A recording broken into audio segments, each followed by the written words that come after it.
के भाई ऑफिशियल।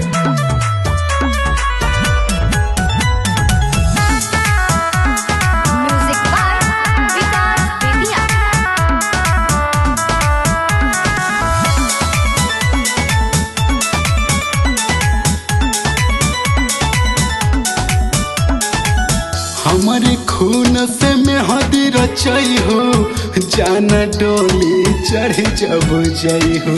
हमारे खून से मेहंदी रचाई हो, जाना डोली चढ़ जब जाई हो। जब पूछी पियवा तोहार तब कुछ हो जान छिपाई हो। कही हो दीवाना एगो भइल कुर्बान, हमर प्यार में मजनुआ हमर कहिए दिहलस जान। हमर प्यार में ये राजा जियो तो कहिए दिहलस जान।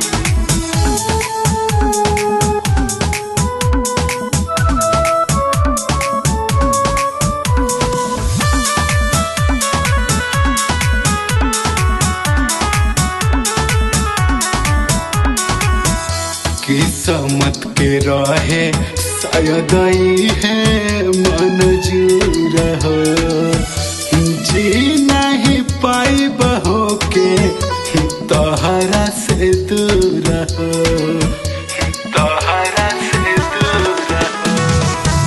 किस्मत के रहे शायद ही है मंजूर हो, जी नहीं पाई बहो के तोहरा से दूर हो।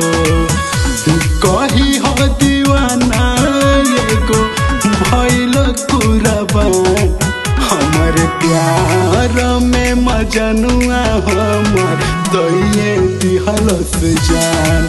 हमर प्यार में ये राजा जियो तो कहिए दिहलस जान।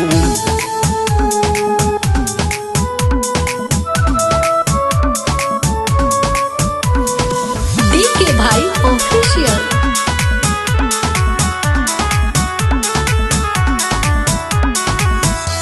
स्वामी शरारती संगे कोइले बाड़ू घात हो, जे भी दिली तोहर दे तो बड़े साथ हो। ए जानो दे तो बड़े साथ हो। स्वामी शरारती संगे कोइले बाड़ू घात हो, संजय सजन तोहर देत बड़े साथ हो।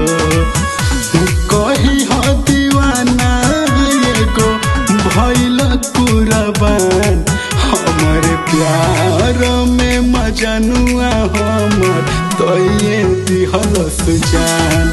हमर प्यार में ये राजा जियो तो कहिए दिहलस जान।